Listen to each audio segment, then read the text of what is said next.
Mesdames et messieurs, bonjour et bienvenue à l'émission L'Artiste. Bien entendu sur la plateforme de la diversité Diaspo Interaction qui a bien sûr pour mission de valoriser les acteurs socio-économiques, artistiques et culturels de la diversité dans le monde et bien sûr à Québec. Aujourd'hui, nous avons le privilège et l'honneur de recevoir un monument de la musique africaine, une icône de la musique ivoirienne. Nous recevons aujourd'hui un artiste transgénérationnel qui a toujours offert à son public un spectacle incroyable et bien sûr à travers des messages, à travers la musique que nous aimons bien. Aujourd'hui, nous recevons Méwé, le roi du Zoblazo. Je suis un perfectionniste qui n'atteindra jamais naturellement son objectif parce que la perfection n'existe pas. Donc quand je me mets au travail pour la postérité, je me mets au travail pour la vie, je me mets au travail pour une éternité.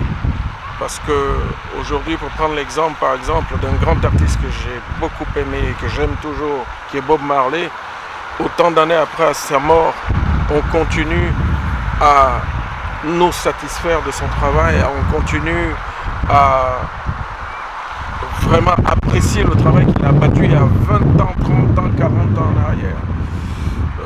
C'est un modèle pour moi. Et il y a autant de modèles comme ça dans ma vie auxquels j'ai voulu ressembler. Et aujourd'hui, je pense que si, comme tu le dis, ma musique est plus ou moins intemporelle, c'est peut-être parce que j'ai souhaité suivre ces exemples-là. Wow. Je pense que avec une explication pareille, on comprend qu'il faut vraiment travailler pour la postérité, pour le moment.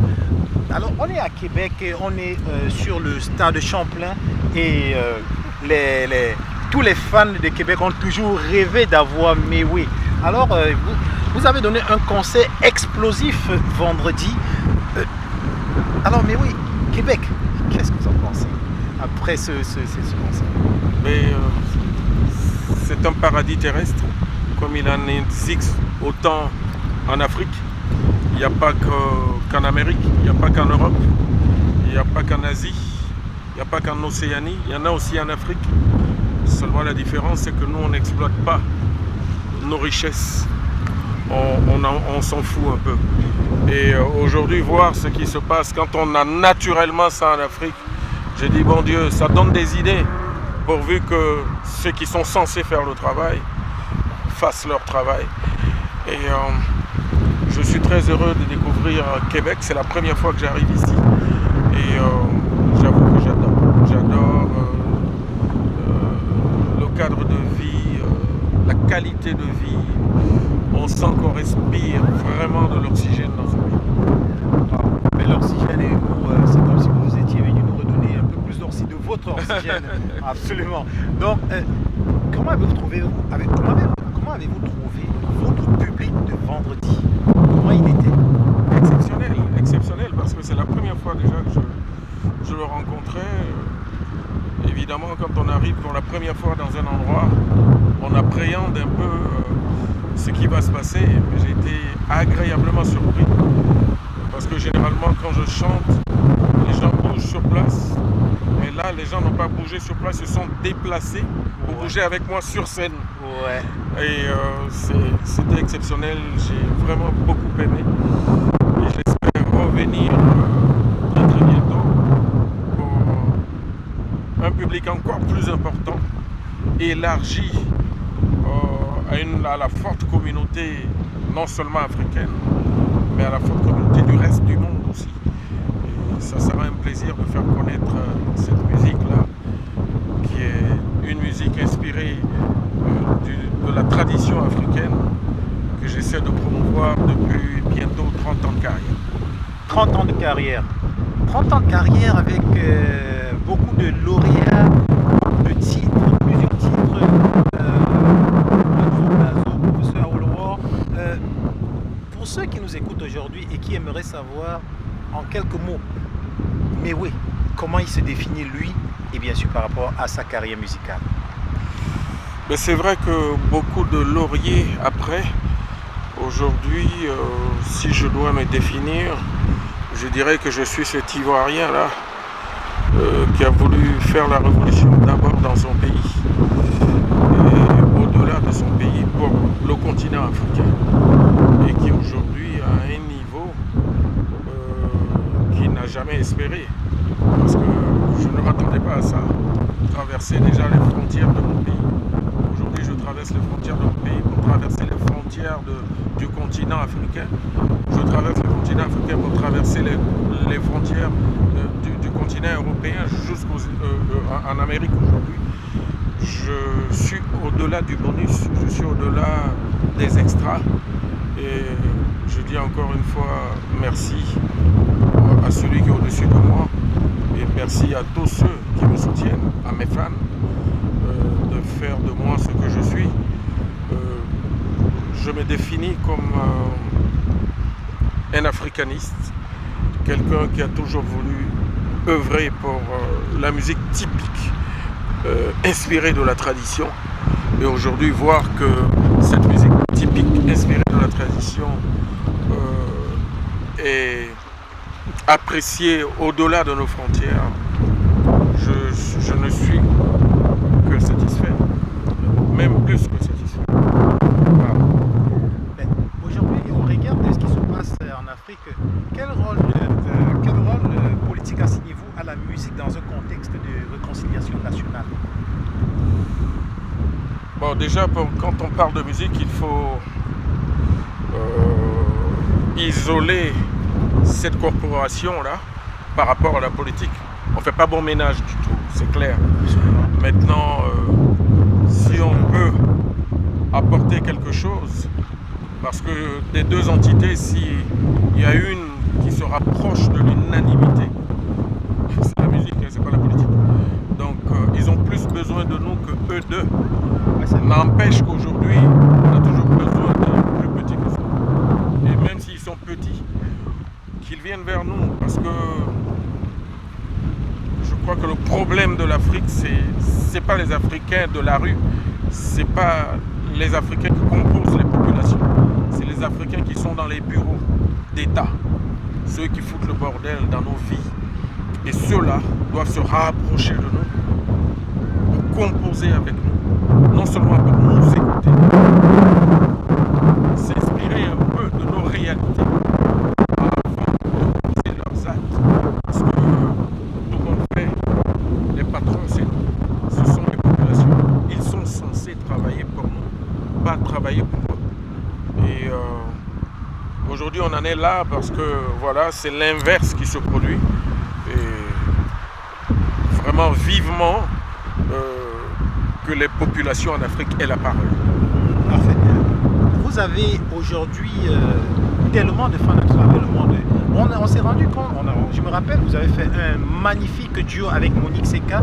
Est-ce que on ne vous voit pas très souvent avec faire des duos aujourd'hui avec les jeunes comme je vais citer que ce soit des jeunes musiciens ivoiriens ou africains ou camerounais ou je sais pas ou congolais. Est-ce que c'est bientôt dans un profil, si on se projette dans le futur, dans des duos, comment Mewe regarde ça? Ben, en matière de duo, je n'ai plus rien à prouver.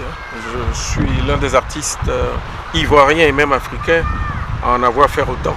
Je ne vais pas citer tout ce que j'ai fait parce que j'ai même pas ça en tête. On n'aura même pas le temps. Mais si je dois en citer comme ça des exemples, il y a Monique Seka dont tu viens de parler et que j'embrasse d'ailleurs, ma soeur chérie. Il y a Majoa Ayi pour parler du Cameroun. Ouais. Il y a Junior Senga pour parler encore du Cameroun. Il y a le maréchal Papillon. Mon Dieu, ça c'est déjà le Cameroun. Alors si je veux aller au-delà du Cameroun, il y a Maurice Mabélé au Congo-Brazzaville. Il y a Kofi Olomide en RDC. Il y en a autant avec qui j'ai travaillé. Lokwa Kanza. Il y a des personnes comme Kojo Antuyo.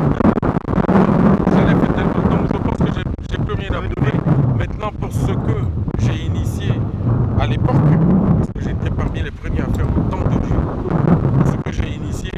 pas que ce soit à moi de courir après les plus jeunes aujourd'hui. Mais non, Si les jeunes estiment que je leur ai apporté quelque chose et qu'ils ont envie de travailler avec moi, c'est à eux de venir vers moi. Je ne dis pas que je suis pas ouvert à ces collaborations, mais n'empêche que aujourd'hui, j'ai plus rien à prouver dans ce domaine-là. Et ça sera avec plaisir que j'accepte, par exemple, les invitations de la nouvelle génération. Alors, on va rentrer dans notre registre 100% Zoblazo, 200% Zoblazo. Où en est-on rendu aujourd'hui au niveau des pourcentages?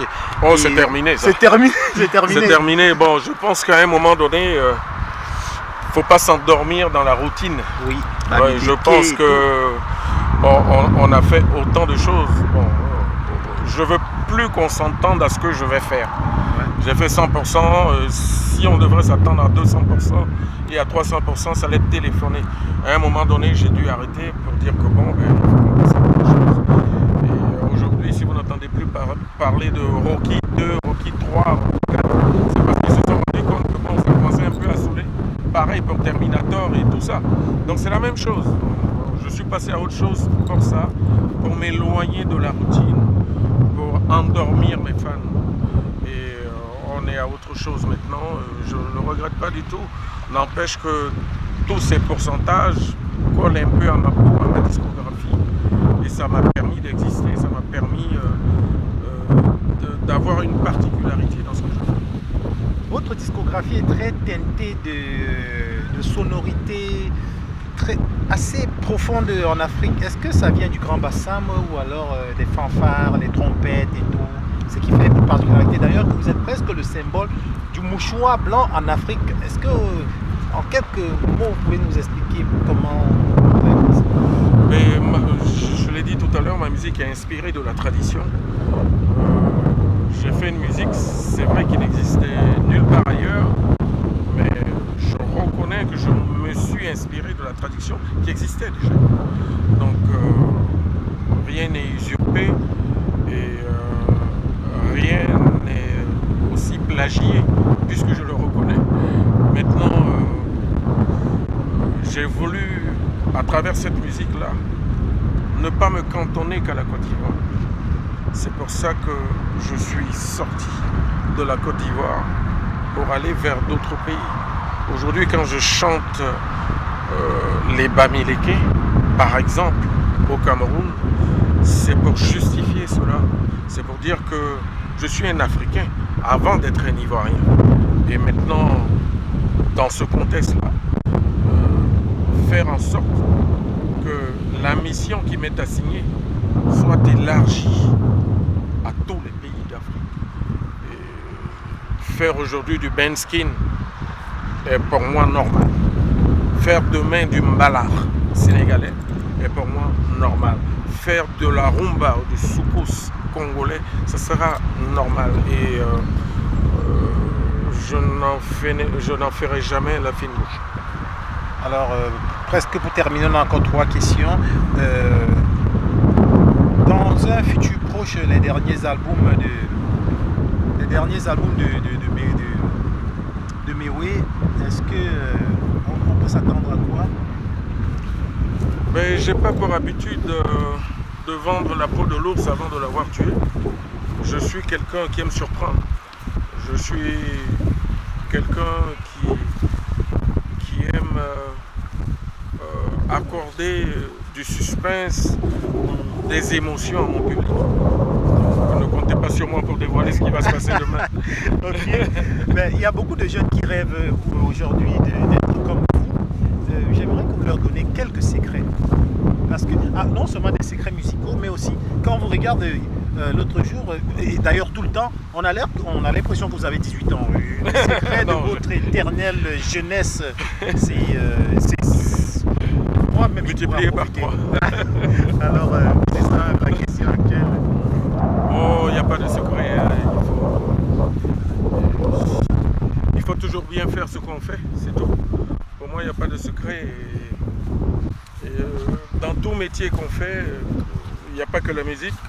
Dans tout métier qu'on fait, il faut être un vrai virtuose, il faut être un vrai professionnel et faire en sorte que chaque fois qu'on se met au travail, on se met au travail pour la vie, on se met au travail pour marquer son temps et au-delà de son temps, le reste du temps.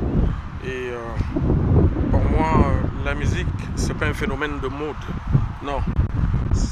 Quand on fait de la musique, on évolue dans la postérité. Et quand on évolue dans la postérité, il faut faire des choses qui marquent à vie. Et pour ce faire, il faut apprendre à la base le métier. Tout métier s'apprend. Une fois que tu as appris le métier, il ne faut jamais te dire que tu es arrivé. Même si tu as un trophée demain, dès ton premier album, il ne faut jamais dire que tu as atteint le sommet. Ça n'existe pas. On n'atteint jamais le sommet. On n'atteint jamais la perfection. Donc, continuer à travailler. Continuer à se remettre en question. De sorte à s'inspirer des phénomènes de mode qui sont des phénomènes de passage pour évoluer au fil du temps. Et si j'ai un conseil à donner aux plus jeunes, c'est cela. Je pense que notre véhicule est là, on va parler en y allant. Je me fais le porte-parole de tous vos fans ici qui ont beaucoup apprécié et puis ils aimeraient savoir est-ce que si on rappelle Mewé pour une autre occasion, est-ce qu'on peut compter sur sa présence? Ben, ça dépend pourquoi. Si on m'appelle pour faire n'importe quoi, je ne viendrai pas. Maintenant, si on m'appelle pour faire des choses sérieuses, des choses qui marquent, forcément, ça sera avec plaisir. Maintenant, bon, il faudra payer un cachet. Là, c'est sans pitainer l'histoire de cachet, hein? Ça joue pas ça. Ah oui, à faire un cap très très sérieux. Donc, pour moi, il y aura toutes les conditions qu'il faudra respecter parce que, bon, malheureusement, quand je travaille pas que pour moi, je travaille pour un ensemble de personnes. Je travaille aussi avec un ensemble de personnes. Et pour ces personnes-là, il faut un minimum. Et ce minimum-là, s'il est atteint, forcément, on ne peut que donner le meilleur de nous-mêmes. Donc ça sera avec plaisir que je reviendrai si les conditions sont réunies. Avec cap, hein? Il n'y a pas que ça. Il n'y a pas que ça. C'est vrai, il y a l'ONCAP. Oui. Parce que c'est notre métier. On travaille pour ça. Et tout métier mérite salaire. Maintenant, au-delà de ça, il faut que le métier soit bien fait. Il faut que le boulot soit bien fait. Et dans le cadre de mon métier, il est très évident que je ne peux pas monter sur scène s'il n'y a pas d'instrument de musique. Je ne peux pas monter sur scène s'il n'y a pas un micro fiable qui marche bien. Je ne peux pas chanter si mon micro ne marche pas.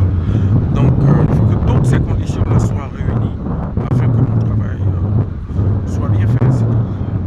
Je sais qu'on a terminé presque avec notre interview, mais je vais faire une petite demande spéciale. J'aimerais écouter un tout petit peu, mais oui, en acapella. Ah, d'accord.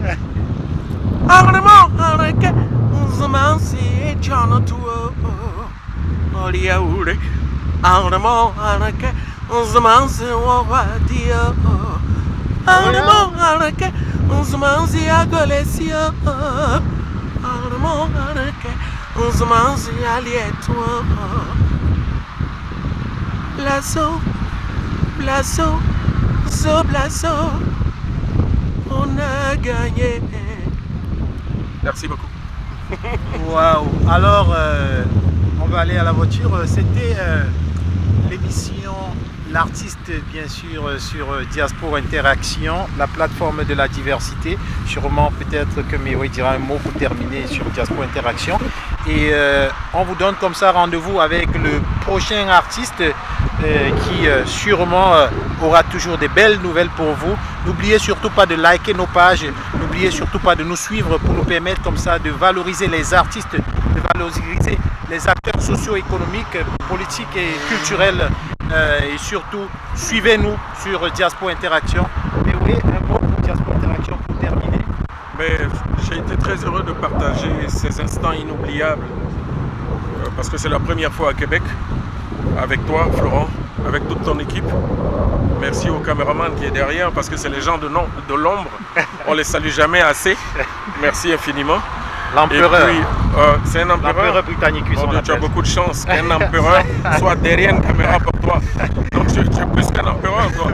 Non. Donc, merci à toute ton équipe. Merci à la communauté qui m'a accueilli ici, à Québec. J'espère revenir bientôt. Ce sera vraiment avec un plaisir. Et que Dieu nous donne longue vie et qu'il nous permette de nous retrouver. À très bientôt. Merci. Alors, merci à Félix qui m'a accompagné. Merci bien sûr à Michel. Merci à mon frère Sylvain. Merci à mon colo Madeleine. Et merci bien sûr. J'aimerais remercier mes commanditaires. Je pense à Tristan Laurier. Je pense à Limo Atmosphère. Je pense aussi à l'Hôtel Concorde. Et je remercie aussi d'ailleurs sûrement les magasins Mokolo qui seront mes partenaires très bientôt. Je vous dis à bientôt. C'était The One International, votre animateur de Québec. Ciao, salut.